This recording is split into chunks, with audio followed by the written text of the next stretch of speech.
आकाशी चंद्र चांदण्या तोडून मी का आणल्या, मनाचा पाळणा करू बांधून घे जरा झुला, डोळ्यात तूच साजणी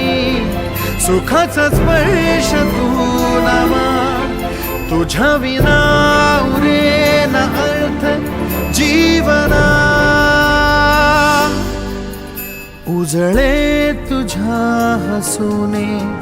कणकण, अन चंद्र हे हातीचे काकण.